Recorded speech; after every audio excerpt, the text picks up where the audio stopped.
Thank you everyone for attending. ACCA is a professional body for accountants. So just out of interest, could you raise your hand if you work in the finance function or CFO? Okay, so I'd say a third maybe. So that's great. So the other 2/3 that are here, I'm glad you're here because you obviously know that when ESG or sustainability issues arise, it often falls within the finance function. So the last year, ACCA, and we have 250,000 members around the world, we did some research and we engaged with regulators, our members and PwC to really understand the role of the finance function in the transition. So again, ACCA is a global institution, so we did the research across all of these bodies, as you can see. As you probably know, and I'm talking to a well-versed audience, you all know what sustainability is.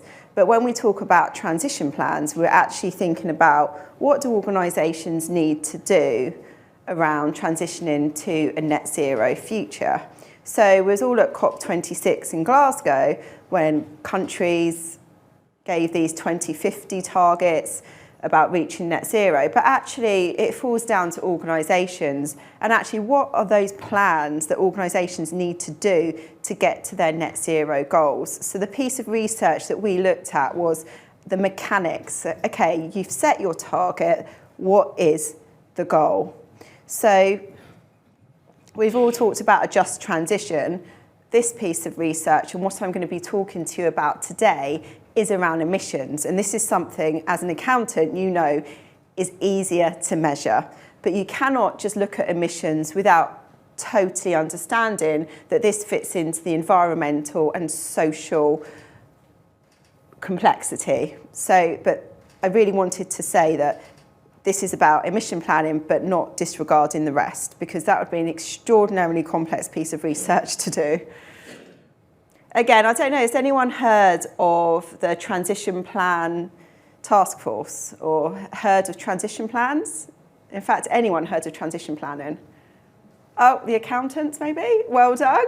So this was launched, it's a UK framework, and it's to help organisations understand what that landscape and roadmap needs to be to reach sector-specific transitions. I don't know if anyone's gone into the detail of it, but again, it's a starting point, again, for wider transition plans.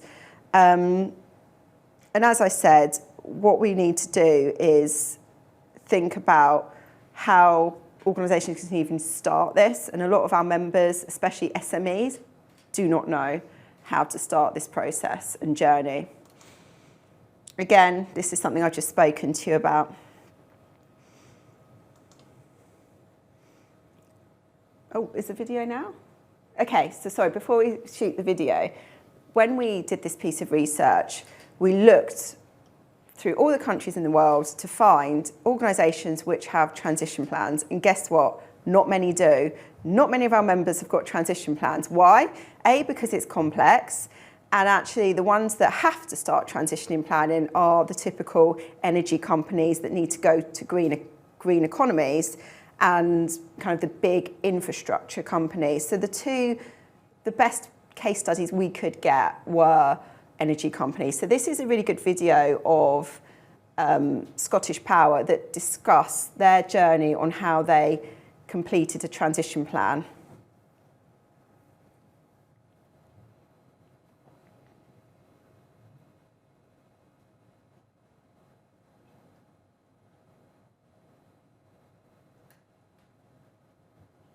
You know, as we transition to a clean economy, there are huge environmental and climate change rewards to be had. So that's one huge opportunity for us. There's also the economic benefits. So again, as we're transitioning, we're building new industries, we're doing things differently. There's a lot of growth there. But to put things into context for the just transition, I think it's really important that we really do stress that we need to make sure that these benefits are seen across all of society and we're not leaving any particular group behind. We have 4 key principles that make up our just transition strategy, and it's really important for us that we make sure that again, everyone across the company, whether you're an accountant or whether you're an engineer or whether you're a customer service professional, that across all of our businesses that we're looking at a just transition, and we're aware of what it means and how each individual person in the company can make a difference. So communication is key to make sure that we're all on the same page and we're all working towards the same common goal. Finance is incredibly important for Scottish Power's just transition work. We spend as a company we will be spending as a company £6.7 billion between 2023 and 2025. That's about £8 million per working day. In 2022, Scottish Power has invested £1.2 billion across our supply chain, and of that 1.2 billion, 90% of those suppliers are sustainable suppliers. So we've accredited those. We made sure that they've met special standards. So we're again using our huge market share to really try and make sure that we're doing the best thing, not just for us as a company, but across our entire supply chain, and that hopefully that will filter also down through to the communities that we're serving. The challenge going forward for not just Scottish Power, but for all companies, to be honest, is getting to a point where when we're making financial decisions that we're valuing not just purely the financial metric, but we're looking at other metrics. We couldn't do anything just transition, to be honest, if we didn't have all of our stakeholders with us. I think that's the most important part of this. This is definitely not something that you can kind of sit in an ivory tower and work on just transition. It's all really about working with our communities, our company employees, and our customers. We recognize that these communities, they're hosting a large infrastructure, and it's only right and just, to be honest, that we're working with them and helping them out and giving them funds and resources so that they get some benefits from again hosting these large infrastructure items. So we have community benefit programs where we're giving thousands and thousands of pounds to various different communities to help them on their own journey for a just transition. So these are great funds that wouldn't normally be available to a lot of communities, where they can make their own decision about how they want this money to be spent. And yeah, that's hugely important for us. So for us, from our perspective at Scottish Power, building our workforce is hugely important. Again, we're building lots of new infrastructure. There's a huge growth in the green economy, and we need people. We need lots of people and resources to make this happen. So from our perspective, we've just launched a 1,000 Green Jobs campaign, where we're looking to actively recruit 1,000 new people into our company. And we're a company of 5,000 people, so 1,000 new people is quite a sizable growth rate. For us, we definitely want to see a large workforce, because we're trying to compete with that talent pool with other energy companies. And I think if you ask energy companies across the board at the moment, they're all saying they're struggling to find people. So we know that there's a skills gap. We need more people, because a lot of this is new technology. We're completely changing the way we're running our society and powering our society, and there's a lot of new jobs and new opportunities. So I think from our perspective, we do lots of education at the school level, because we're trying to build that next generation of talent and workforce that will eventually come work for us. For Scottish Power, good just transition strategy for us is one that we're first and foremost, you're hitting your climate change targets. So it's really about lowering our carbon emissions and making sure that we're getting towards that transition, that green economy transition. But being a just transition, you can't do that without making sure that you've got social equality. So you need to be getting there in a way that makes sure that you're bringing everyone along with you and you're not leaving any one sector behind.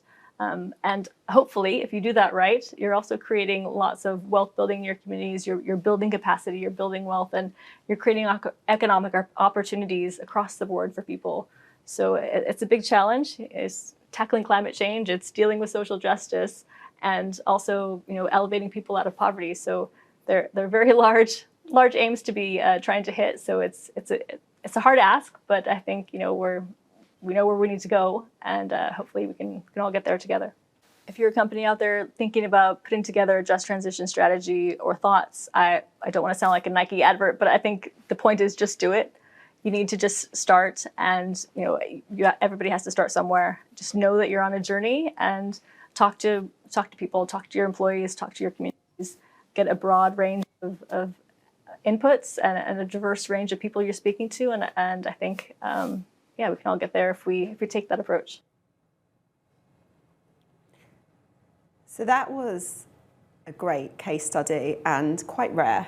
And many of our members who are working in the finance function do not have that wonderful case study or budget to kind of start the Just Transition Plan. So what I'd like to talk about is actually what we did find with our members, and that's a mix of SMEs, large companies around the world. So as you can see, shockingly, a majority of members do not have transition plans. And actually, transition planning is not high priority on our members' agenda. And even though, as we know, there's a climate emergency, respondents from large organisations were much more likely to have emission reduction plans, and in particular, North America. And actually, 70% of those that did not have transition plans had no intent or urgency to start to develop one.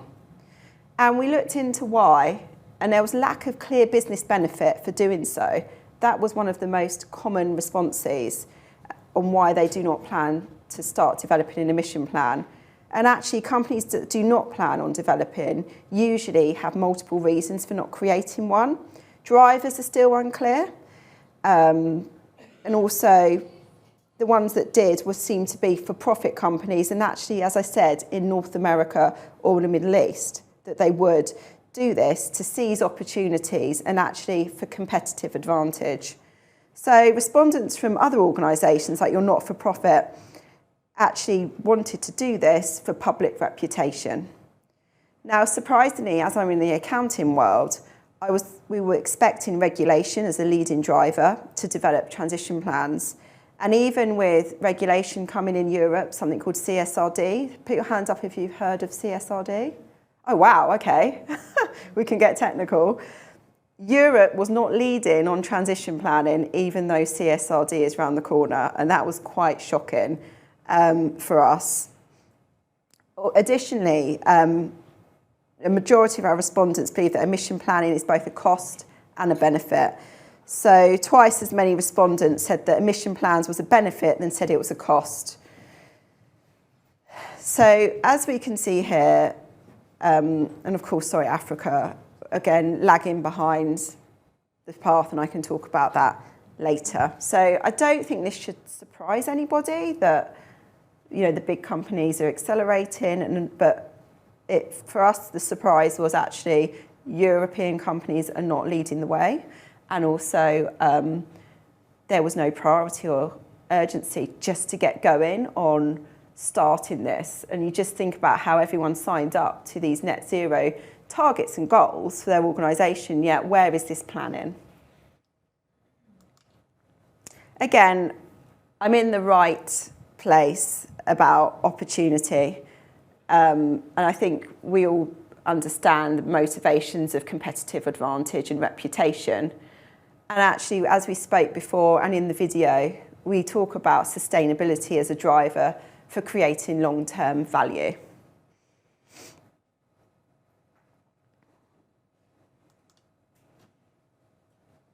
Now, again, the role of finance is crucial. And sometimes when things like regulation come through to the board, it lands on the FD and finance function, right? And I think we all can understand that.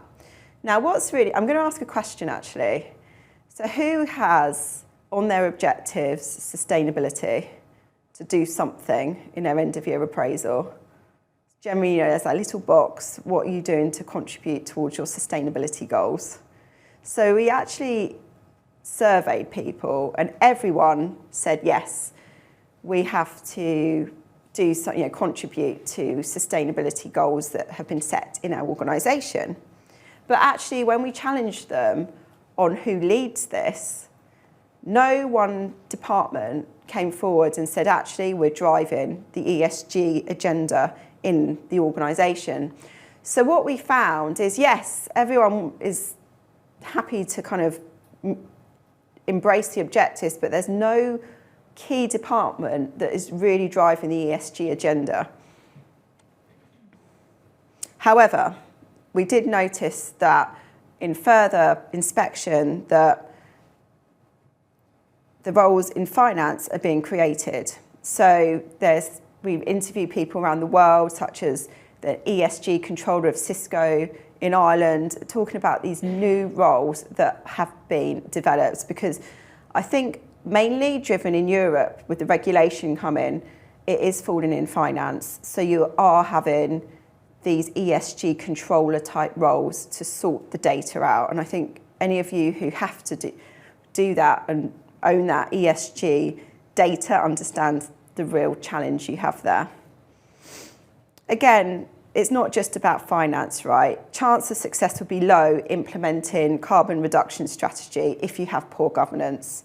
So good governance is really, really important. And again, we interviewed NEDs, non-executive executives, to play. And actually, it's important that the NEDs are engaged with the boards as well to really drive that agenda and have that good governance in place. We spoke about the quality of data. We have noticed that it's consistently poor, but it's improving.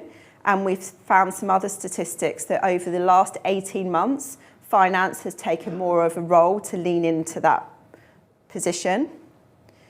And let's all face it, ESG data standards are so complex and they're consistently evolving.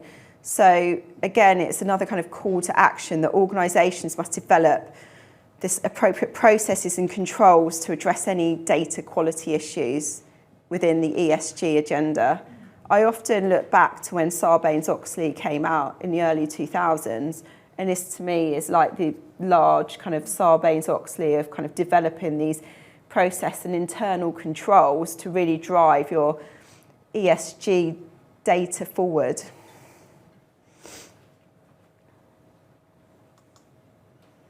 Okay, so where are we? Ooh.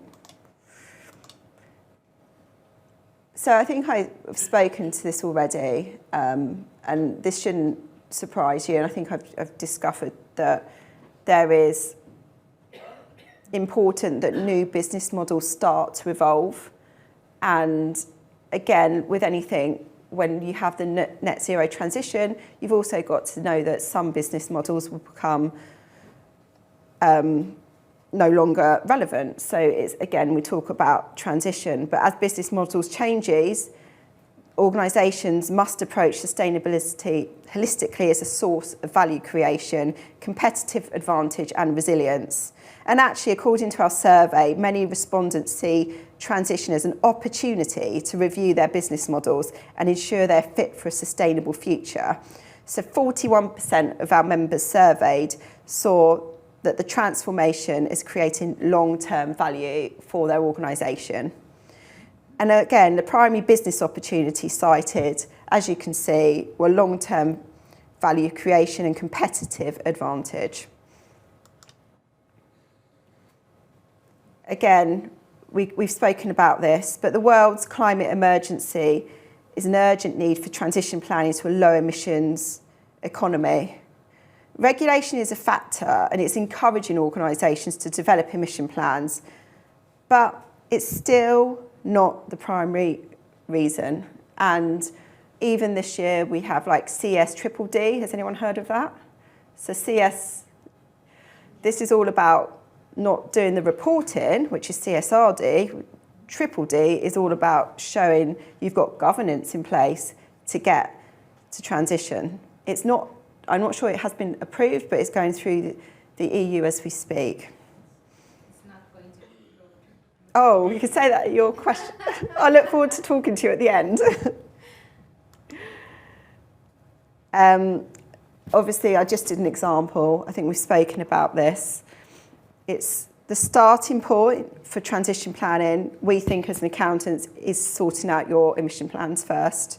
And again, I said 70% who don't have it don't even intend to start one. So I do not know why this urgency isn't coming through to organisations.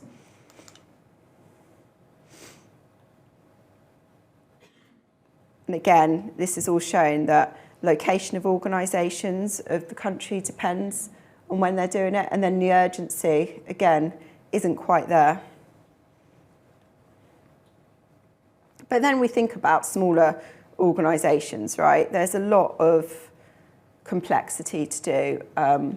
And it's understandable why you have your kind of Sarbanes-Oxley US enterprises that are on top of this agenda that can have the budget and resource to start this programme and build these functions in finance. We now want to get a bit more, I feel a bit negative, but how can we start this journey? And I know there's not many positives from our survey data, but I think what we can do is that the finance team, what we have identified, have the skills and knowledge to start on this. And it's about being the continuous learner.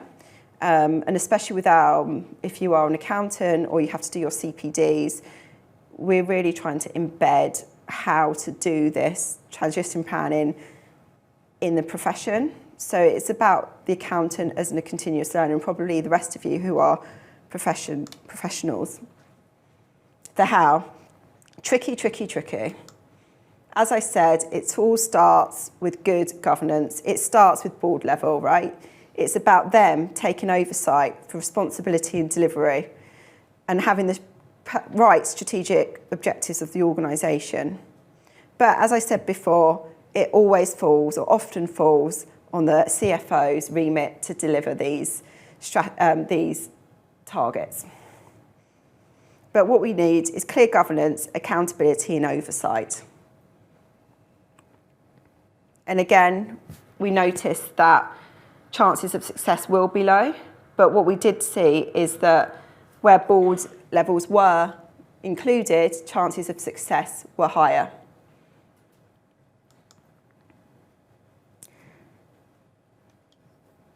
And again, this is we have the report on our website for everyone to access, and we've got some more kind of technical, the how, and how to do that roadmap more. The transition plan framework's very technical, sector specific. Our piece of research is really just more generic for members on how to start. So I can send the link on to this report as well.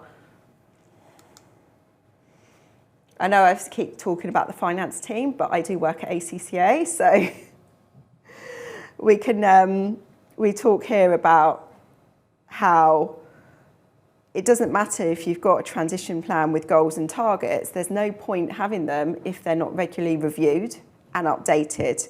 So you have to at least do this quarterly. And when we surveyed our sum, only 46% have got those kind of regular KPI checks. This is something I spoke to you about before. No one has got responsibility, or no one feels accountable for owning the sustainability agenda. But as I said, finance is in a unique position to enable these functions to drive the change to deliver effectiveness. And it can actually, the finance function can see an end-to-end view across the enterprise, as well as traditional skills around things like facilitation, data quality, reporting, scenario modelling, and financial planning. So this is really useful when you start doing your emission planning activities. Again, something like this is where it's our call to action around finance to really lean into the ESG agenda. And actually, we do believe that one single function should act as a connector across the organisation to align all the relevant groups together to enable success. And then, again, on the positive, a lot of people that we've interviewed and organisations in our survey have said that they have, 46% are putting more roles and responsibility. But as you can see, there's still the challenge of lack of resource and actually clarity of what to do with the plan, right? And I think we all can understand those challenges.